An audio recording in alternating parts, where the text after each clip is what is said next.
Hai, Assalamualaikum warahmatullahi wabarakatuh. Perkenalkan, di sini ada aku Humaidah dan juga aku sudah bersama dengan siapa nih?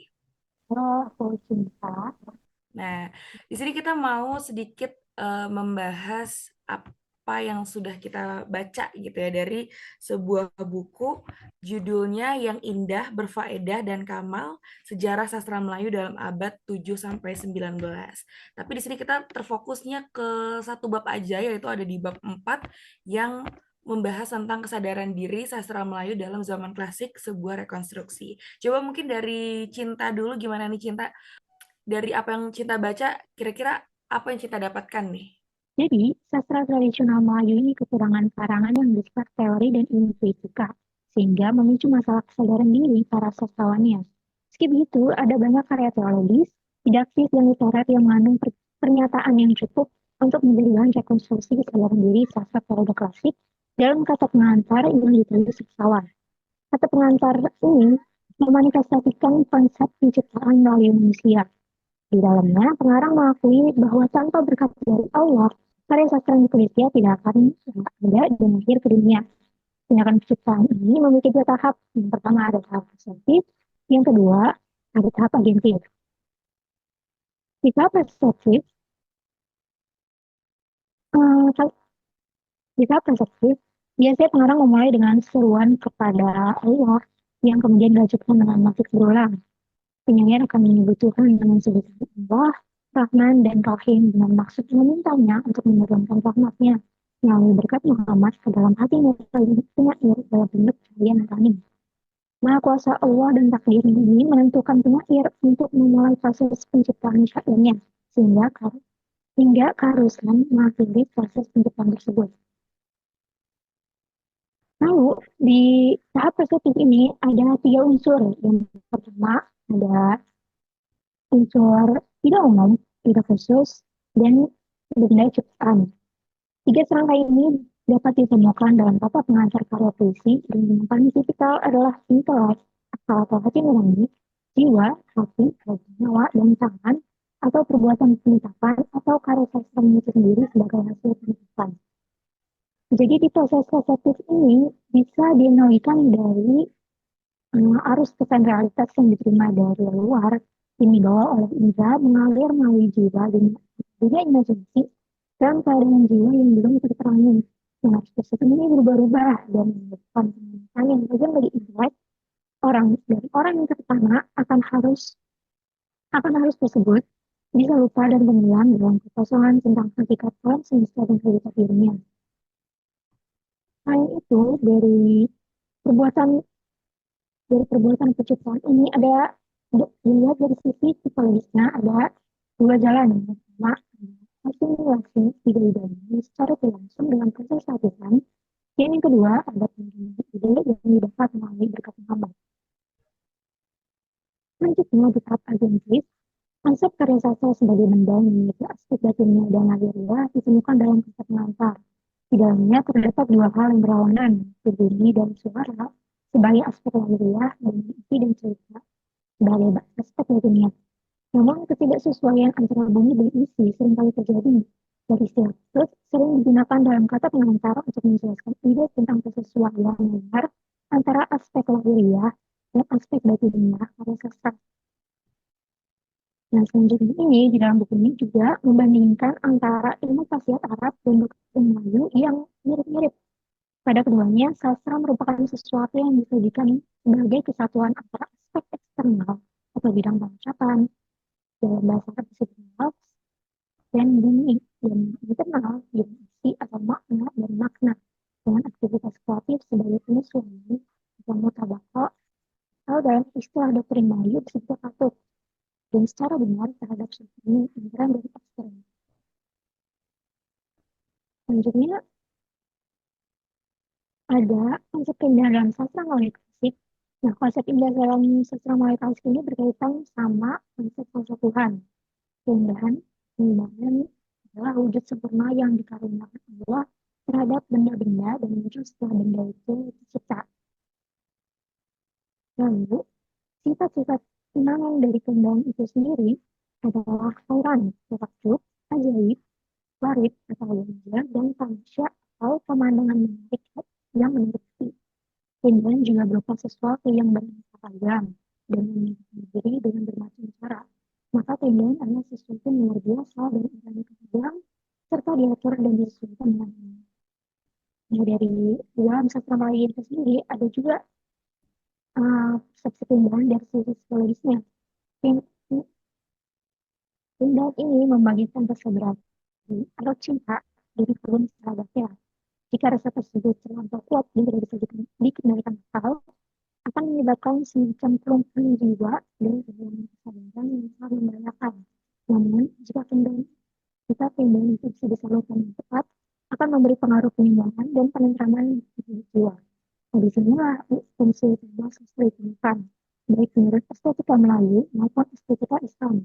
Istilah indah sering ditemukan pada karya pengantar dengan harapan para sastra itu mampu menyembuhkan dan merasakan cita dan filsafat.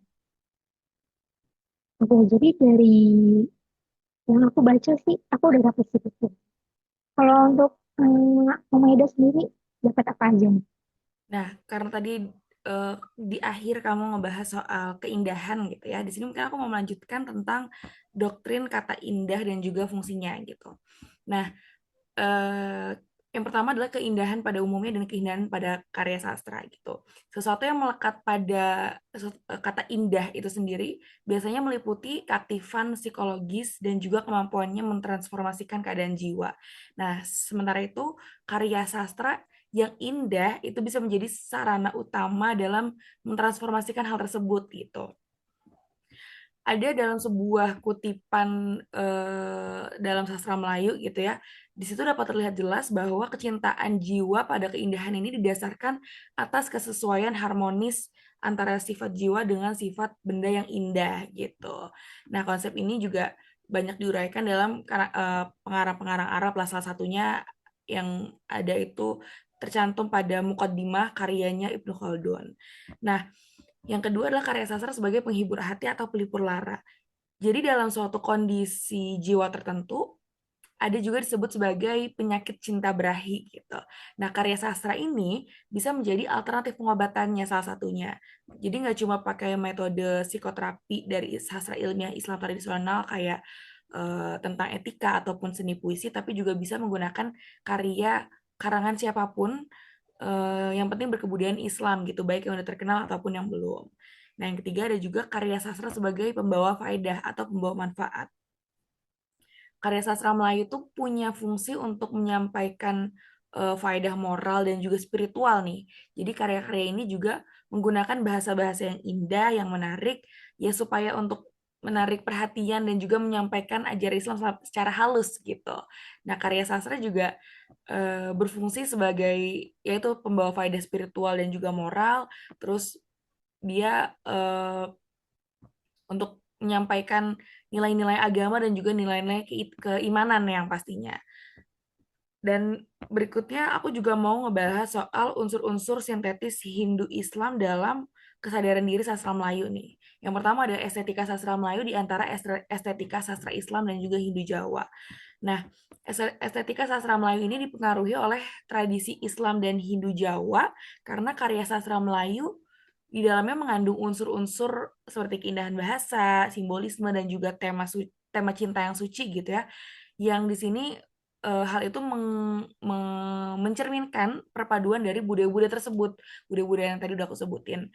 Nah, secara keseluruhan di sini menjelaskan bahwa sastra Melayu di abad 7 sampai ke 19 itu sangat dipengaruhi oleh Islam dengan fungsi utama untuk menyampaikan ajaran moral dan juga keimanan dan juga keindahan estetika gitu. Nah,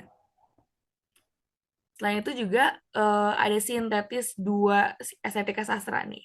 Nah, di sini menjelaskan tentang sintesis estetika sastra Jawa kuno dan fungsi karya sastra Melayu dalam konteks keagamaan. Di sini disampaikan oleh Zoetmulder, dia menjelaskan bahwa estetika Jawa kuno yang berbasis pada konsep keindahan puitis ini memengaruhi karya sastra Melayu, terutama dalam beberapa hikayat gitu ya. Nah, tapi yang disesuaikan ini, estetika ini disesuaikan dengan nilai-nilai agama Islam, sehingga karya sastra Melayu itu menekankan pada kata-kata indah yang membawa pada faedah spiritual gitu. Dan yang terakhir dari yang aku baca sih tentang kesusastraan Melayu sebagai sistem gitu ya, dari dari penguraian proses penciptaan ke penemuan sistem sastra. Nah, di sini Melayu klasik menjadi sistem yang mengintegrasikan estetika, keagamaan dan juga fungsi psikoterapi gitu. Seperti yang udah aku bilang tadi bahwa ya karya sastra sebagai penghibur hati gitu ya, pelipur lara. Jadi dia memenuhi salah satu fungsi psikoterapi gitu. Nah, karena karya sastra Melayu menggunakan kata-kata yang indah, itu juga digunakan untuk menyampaikan ajaran agama Islam, terus juga membangkitkan emosi. Ya, yang lainnya adalah untuk memberikan efek psikoterapi tadi. Gitu. Nah, sistem ini mencakup struktur verbal, struktur mental, dan juga lingkungan rohani yang semuanya itu berkaitan untuk menciptakan harmoni antara keindahan dan nilai-nilai spiritual gitu. Dan sastra Melayu, selain itu juga ada sastra Melayu klasik sebagai sistem sistem antropomorfik yang di sini sastra Melayu klasik ya seringkali juga menggunakan pendekatan antropomorfik ini. Antropomorfik sendiri adalah penggambaran Tuhan atau konsep-konsep ilahi dengan sifat-sifat manusiawi gitu ya. Seperti yang kalau dalam karyanya tuh ada di Hikayat Syarmaradan gitu. Nah, pendekatan ini juga digunakan untuk mempermudah pemahaman pembaca, tapi juga berlandaskan pada ajaran Islam. Nah, sistem antropomorfik ini mencerminkan hubungan antara makrokosmos atau alam semesta dengan manusianya gitu. Jadi di mana karya sastra menjadi jembatan untuk memahami hubungan-hubungan tersebut. Itu sih dari yang udah aku baca gitu ya. Dan tadi juga aku juga lumayan akhirnya paham juga dari penjelasan Cinta gitu ya.